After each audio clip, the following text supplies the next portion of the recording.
ಇನ್ನು ಅಂತಾರಾಷ್ಟ್ರೀಯ ಯೋಗ ದಿನಾಚರಣೆ ಹಿನ್ನೆಲೆಯಲ್ಲಿ ಸಿಎಂ ಸಿದ್ದರಾಮಯ್ಯ ಜೆಎಸ್ಡಬ್ಲ್ಯೂ ಟೌನ್ಶಿಪ್ನಲ್ಲಿ ಯೋಗವನ್ನ ಮಾಡಿದರು. ವಚನಾನಂದ ಸ್ವಾಮಿಗಳ ನೇತೃತ್ವದಲ್ಲಿ ಯೋಗ ಕಾರ್ಯಕ್ರಮ ನಡೀತಾ ಇದೆ. ಸುಮಾರು 2,500ದಿಂದ 3,000 ಜನ ಯೋಗದಲ್ಲಿ ಪಾಲ್ಗೊಂಡಿದ್ದಾರೆ. ಸಚಿವ ಸಂತೋಷ್ ಲಾಡ್, ಸಂಸದ ತುಕಾರಾಂ, ಸಿಎಂ ಕಾರ್ಯದರ್ಶಿ ಗೋವಿಂದರಾಜ್ ಇದರಲ್ಲಿ ಪಾಲ್ಗೊಂಡಿದ್ದಾರೆ.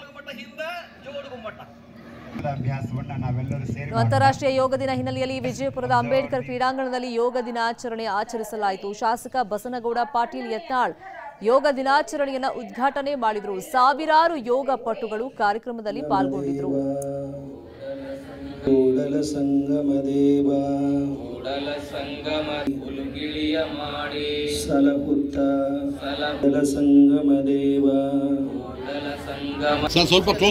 ಇನ್ನು ದಾವಣಗೆರೆಯ ಹೈಸ್ಕೂಲ್ ಮೈದಾನದಲ್ಲಿ ಯೋಗ ಕಾರ್ಯಕ್ರಮ ನಡೆಯಿತು. ಡಾಕ್ಟರ್ ಶಿವಮೂರ್ತಿ ಶಿವಾಚಾರ್ಯ ಸ್ವಾಮೀಜಿ, ಸಂಸದೆ Prabha Mallikarjun, DC doctor Venkatesh, SP Umaprashant ಪಾಲ್ಗೊಂಡಿದ್ದರು.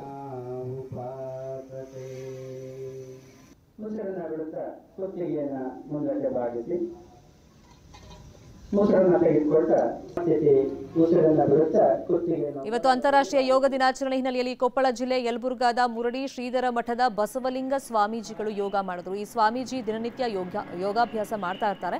ಜೊತೆಗೆ ಮಠದಲ್ಲಿ ನಡೆಯುವಂತಹ ಯೋಗಾಭ್ಯಾಸದಲ್ಲಿ ನಿತ್ಯ 50ಕ್ಕೂ ಹೆಚ್ಚು ಜನರಿಗೆ ಯೋಗ ಹೇಳ್ಕೊಡ್ತಾರೆ.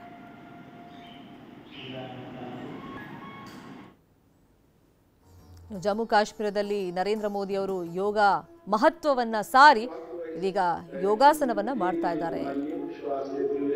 ಯೋಗಕ್ಕೆ ಗ್ಲೋಬಲ್ ಟಚ್ ಕೊಟ್ಟಿದ್ದು ನರೇಂದ್ರ ಮೋದಿ ಅವರು. ಯೋಗ ದಿನಾಚರಣೆ ಅಂತಾರಾಷ್ಟ್ರೀಯ ಮಟ್ಟಕ್ಕೆ ಕೊಂಡೊಯ್ದಂತ ಒಂದು ಕೀರ್ತಿ ನರೇಂದ್ರ ಮೋದಿ ಅವರಿಗೆ ಸಲ್ಲುತ್ತೆ.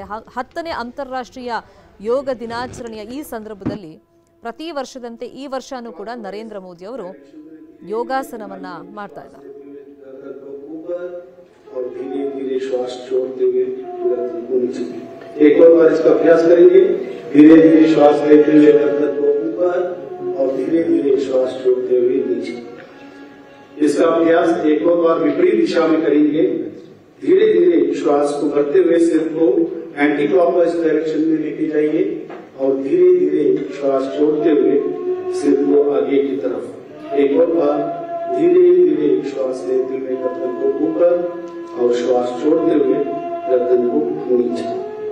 और अब दोनों हाथों को नीचे की ओर लेके जाइए और सामान्य स्थिति में विश्राम कीजिए. अगला अभ्यास स्तंभ संचालन का अभ्यास करेंगे. जिसे भी गर्दन में दर्द है, कंधों में दर्द है, ऐसे व्यक्ति सावधानी के साथ इसका अभ्यास करना है. श्वास भरते हुए धीरे धीरे दोनों हाथों को साइड से सिर के ऊपर लेके जाइए और दोनों हाथों का हथेलियों का मुख बाहर की दिशा में हो और कंधे शिथिल हो और धीरे धीरे श्वास छोड़ते हुए दोनों हाथों को नीचे की ओर लेके आइए. एक और बार इसका अभ्यास करेंगे. धीरे धीरे श्वास लेते हुए दोनों हाथों को ऊपर. ದಾಲ್ ಸರೋವರದ ತಟದಲ್ಲಿ ನರೇಂದ್ರ ಮೋದಿ ಅವರು ಯೋಗಾಸನ ಮಾಡಿದ್ದಾರೆ. ಮತ್ತೆ ಯೋಗದ ಮಹತ್ವವನ್ನ ಇವತ್ತು ಆ ನೆಲದಿಂದ ಸಾರ್ತಾ ಇದ್ದಾರೆ. ಜಗತ್ತಿಗೆ ಭಾರತದ ಕೊಡುಗೆ ಯೋಗ ಅಂತ ಹೇಳೋ ಮುಖಾಂತರ ಯೋಗಾಸನ ಮಾಡೋದ್ರಿಂದ ನಮ್ಮ ದೇಹಕ್ಕೆ ಏನೆಲ್ಲ ಉಪಯೋಗ ಇದೆ, ಆರೋಗ್ಯವನ್ನ ಕಾಪಾಡಿಕೊಳ್ಳಬಹುದು. ಅದ್ರ ಜೊತೆಗೆ ಇದೊಂದು ವಿದ್ಯೆ ಮಾತ್ರ ಅಲ್ಲ, ಇದು ವಿಜ್ಞಾನ. ಇದರಿಂದ ಸಾಕಷ್ಟು ಪ್ರಯೋಜನಗಳಿದೆ ಅಂತ ಹೇಳಿ ಅದರ ಮಹತ್ವವನ್ನ ಮತ್ತೊಮ್ಮೆ ಇವತ್ತು ಸಾರಿದ್ದಾರೆ ನರೇಂದ್ರ ಮೋದಿ ಅವರು. ಮಳೆ ಬಂದಂತ ಕಾರಣ ಜಮ್ಮು ಕಾಶ್ಮೀರದಲ್ಲಿ ಸ್ವಲ್ಪ ತಡ ಆಯಿತು ಯೋಗದ ಮಹತ್ವವನ್ನ ನರೇಂದ್ರ ಮೋದಿ ಅವರು ಸಾರೋದು ಮತ್ತೆ ಯೋಗಾಸನ ಮಾಡೋದು.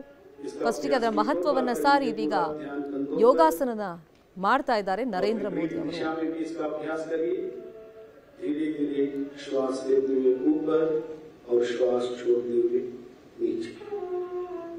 ಮಾತಾಡ್ತಾ ನರೇಂದ್ರ ಮೋದಿ ಅವರು ಹೇಳ್ತಾ ಇದ್ರು, ಜಮ್ಮು ಕಾಶ್ಮೀರದಲ್ಲಿ ಮಳೆಯ ಮಧ್ಯದಲ್ಲೂ ಕೂಡ ಸಾವಿರಾರು ಸಂಖ್ಯೆಯಲ್ಲಿ ಜನ ಇವತ್ತು ಯೋಗ ದಿನಾಚರಣೆಯನ್ನ ಸಂಭ್ರಮದಿಂದ ಆಚರಣೆ ಮಾಡ್ತಾ ಇದಾರಲ್ಲ, ಅದಕ್ಕೆ ನನಗೆ ನೋಡಿ ಖುಷಿ ಆಗ್ತಿದೆ ಅಂತ ಹೇಳಿ. ಪ್ರತಿ ಬಾರಿಯೂ ಅಂದ್ರೆ 2015ರಿಂದ ಏನು ಗ್ಲೋಬಲ್ ಟಚ್ ಸಿಕ್ತು ಯೋಗಾಸನಕ್ಕೆ, ನರೇಂದ್ರ ಮೋದಿ ಅವರು ಅಂತಾರಾಷ್ಟ್ರೀಯ ಯೋಗ ದಿನ ಅಂತ ಹೇಳಿ ಘೋಷಣೆ ಮಾಡಿದ ಮೇಲೆ ನಾವು ಗಮನಿಸ್ಕೊಂಡು ಬರ್ತಾ ಇದ್ದೀವಿ.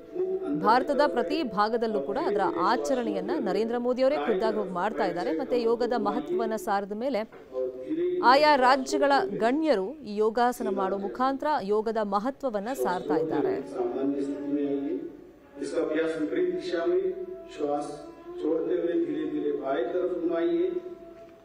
और धीरे धीरे श्वास लेते हुए पुनः सामान्य स्थिति में आइए और दोनों हाथों को श्वास छोड़ते हुए नीचे लेके आइए और सामान्य स्थिति में विश्राम कीजिए। अगला अभ्यास घुटने चालन क्रिया। जिन्हें भी घुटने में दर्द है, अर्थराइटिस है, गठिया जैसे शिकायत है, ऐसे व्यक्ति सावधानी के साथ इसका अभ्यास करना है। श्वास भरते हुए दोनों हाथों को सामने से कंधों के समानांतर लेके आइए। हथेलियों का मुख नीचे की तरफ रहे और श्वास छोड़ते हुए बैठ जाइए और आधी कुर्सी के ऊपर बैठे जैसे और धीरे धीरे श्वास लेते हुए ऊपर खड़े हो जाए। एक और बार इसका अभ्यास करेंगे। धीरे धीरे श्वास भरते हुए नीचे की तरफ और धीरे धीरे श्वास लेते हुए। ಯೋಗದಲ್ಲಿ ಒಂದೊಂದು ಆಸನಕ್ಕೂ ಒಂದೊಂದು ಮಹತ್ವ ಇದೆ. ಏನೇ ಆರೋಗ್ಯ ಸಮಸ್ಯೆ ಇದ್ರೂ ಕೂಡ ಅದನ್ನ ಯೋಗ ಮಾಡೋದ್ರಿಂದ ಸರಿ ಮಾಡ್ಕೊಳ್ಬಹುದು. ಜೊತೆಗೆ ದಿನನಿತ್ಯ ಯೋಗಾಸನವನ್ನ ಮಾಡೋದ್ರಿಂದ ಆರೋಗ್ಯವನ್ನ ಸದೃಢವಾಗಿ ಇಟ್ಕೊಳ್ಬಹುದು, ಬ್ಯಾಲೆನ್ಸ್ ಆಗಿ ಇಟ್ಕೊಳ್ಬಹುದು. ಮಾನಸಿಕ ಮತ್ತೆ ದೈಹಿಕ ಆರೋಗ್ಯ, ಸೌಂದರ್ಯ ಕೂಡ ವೃದ್ಧಿಯಾಗುತ್ತೆ ಯೋಗಾಸನವನ್ನ ರೆಗ್ಯುಲರ್ ಆಗಿ ಮಾಡೋದ್ರಿಂದ. ಸೊ ಇದರ ಮಹತ್ವವನ್ನ ಸಾರುವಂತ ನಿಟ್ಟಿನಲ್ಲಿ ನರೇಂದ್ರ ಮೋದಿ ಅವರ ಒಂದು ಮಹತ್ವಾಕಾಂಕ್ಷೆ ಏನಿತ್ತು ಅಂದರೆ ಇದನ್ನು ಅಂತಾರಾಷ್ಟ್ರೀಯ ಮಟ್ಟಕ್ಕೆ ತಗೊಂಡು ಹೋಗಬೇಕು ಭಾರತದ ಯೋಗವನ್ನು ಅಂಥೇಳಿ. ಅಂತಾರಾಷ್ಟ್ರೀಯ ಯೋಗ ದಿನಾಚರಣೆ ಅಂಥೇಳಿ 2015ರಿಂದ ಆರಂಭ ಆಯಿತು. 10ನೇ ವರ್ಷದಲ್ಲಿ ನಾವಿದ್ದೀವಿ ಯೋಗ ದಿನಾಚರಣೆ ಸಂಭ್ರಮದಲ್ಲಿ. ವಿದೇಶಿಗರಿಗೂ ಕೂಡ ಭಾರತದ ಯೋಗದ ಮಹತ್ವ ಏನು ಅನ್ನೋದು ಅರಿವಿಗೆ ಬಂದಿದೆ.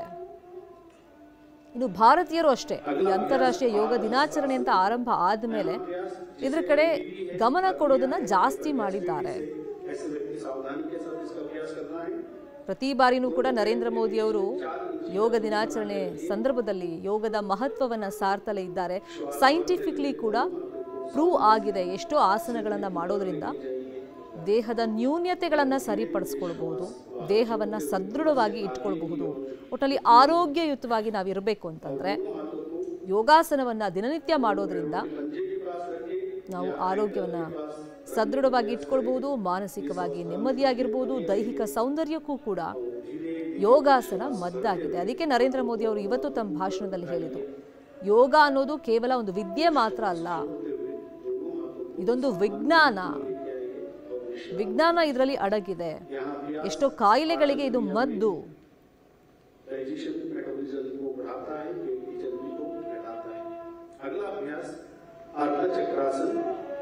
दोनों हाथों को कमर पर रखें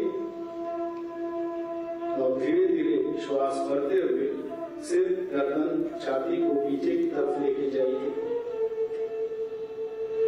इसका अभ्यास करते समय आंखें खुली रहे और इस अवस्था में थोड़ी देर सामान्य श्वास प्रश्वास के साथ बने रहिए और धीरे धीरे ಕನ್ನಡಿಗರ ಮೆಚ್ಚಿನ ನಿಮ್ಮ ನ್ಯೂಸ್ 18 ಕನ್ನಡ ಈಗ ವಾಟ್ಸ್ಆಪ್ನಲ್ಲಿಯೂ ಲಭ್ಯ.